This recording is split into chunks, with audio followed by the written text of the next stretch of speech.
నమస్తే అందరికీ. ఐఎమ్ చంద్రశేఖర్, మహాజన రాష్ట్ర సమితి ఆంధ్రప్రదేశ్. తిరుమల తిరుపతి దేవస్థానం చైర్మన్ బిఆర్ నాయుడు నిన్న దళితవాడల్లో గుళ్ళు కడతాం, నియోజకవర్గానికి 5 గుళ్ళు, 5 తిరుమల దేవస్థానానికి సంబంధించిన గుడులను కడతాము అని చెప్పాడు. దళితులు అంటే ఎవరు, దళితవాడలు ఎక్కడెక్కడ ఉన్నాయి, ఏ గ్రామాలలో ఉన్నాయి, బిఆర్ నాయుడు ఈ విషయాలకు తెలుసో తనకి. గవర్నమెంట్ ప్రకారంగా ఎస్సీలో 59, 60 కులాలు ఉన్నాయి. ఇవి కేంద్ర ప్రభుత్వం నిర్ణయించిన విధి విధానాల్లో భాగంగా షెడ్యూల్ కులాలు అంటే ఎస్సీలు. కేంద్ర ప్రభుత్వ విధి విధానాలతో భాగంగా అది ఒరిజినల్గా మాట్లాడుకుంటే ఎస్టీలు షెడ్యూల్ల తెగలు, బీసీలు బడుగు బలహీన వర్గాలు బ్యాక్వర్డ్ క్యాస్ట్, ఓసీలు అదర్ క్యాస్ట్, అంటే రకరకాలుగా వ్యక్తులు కులాలు అన్నట్టు లెక్క.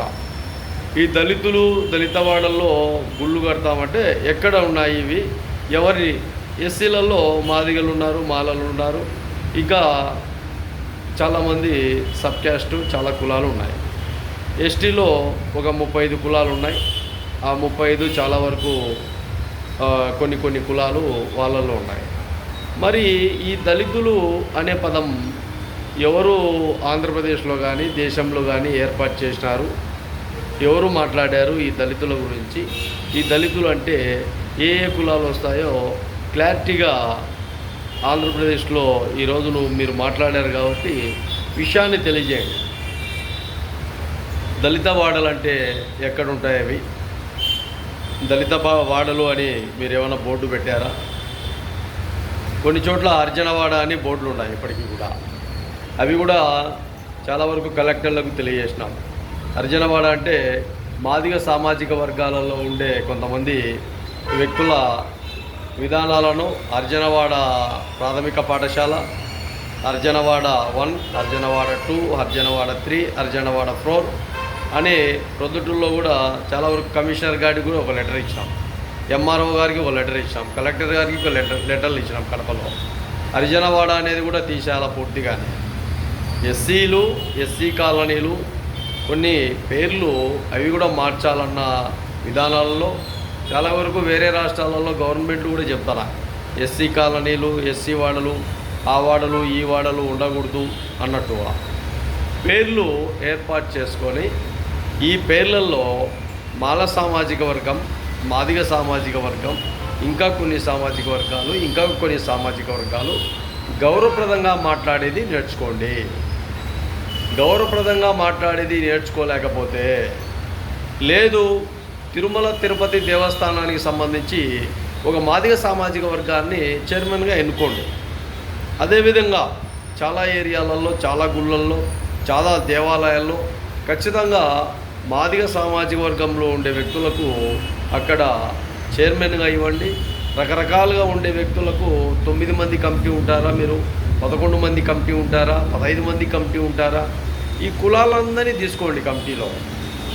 2, 3 కమిటీలో కాకుండా మీ 2 కులాలు 3 కులాల కమిటీలో కాకుండా అందరినీ తీసుకోండి.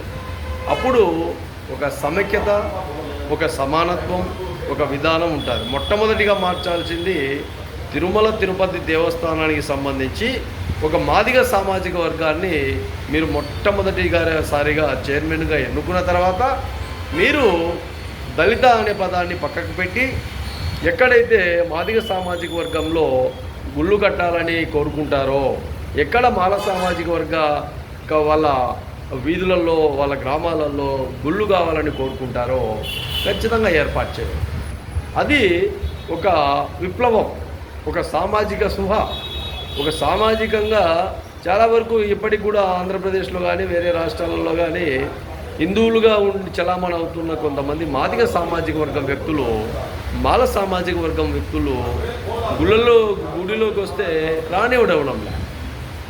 గుళ్ళు బయటనే వాళ్ళను పంపించేసి వాళ్ళను అవమానిస్తారు. వాటిపైనే చర్యలు ఉండాలి కదా.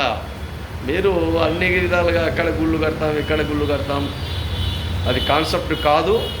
అవి మీరు చేయలేరు, అవి మీ చేత కాదు.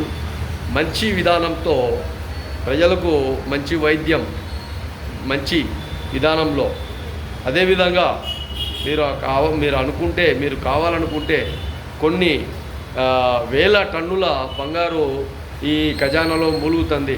కొన్ని వేల కోట్ల రూపాయలు తిరుమల తిరుపతి దేవస్థానానికి ఇంకా డబ్బులు ఉన్నాయి.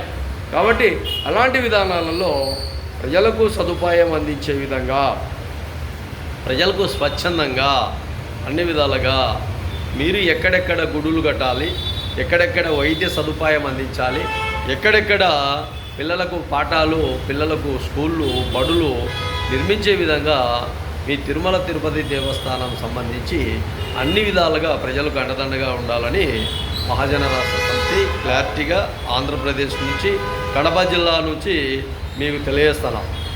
మాటలు మాట్లాడేటప్పుడు క్లారిటీగా గౌరవించే విధంగా, గౌరవప్రదంగా ఉండాలి. ఎవడో మాట్లాడుకుంటాడు, ఎవడో చేతగాని వాడు మాట్లాడుకుంటాడు, వాడు దళితుడు అంటున్నాడు, వీడు దళితులు అంటున్నాడు, వాడు కేంద్రంలో దళిత్ అంటున్నారు అంటే ఇది వేస్టు. ఇవన్నీ వేస్ట్ మాటలు. ఖచ్చితంగా ఇబ్బందులు లేకుండా క్లారిటీగా మాట్లాడేది నేర్చుకోండి. మీరు సాయం చేసినా, సాయం చేయకపోయినా. కాబట్టి బాగా గమనించండి. ఇబ్బందులు లేకుండా ఉండాలని మహాజన రాష్ట్ర సమితి క్లారిటీగా తెలియజేస్తాం.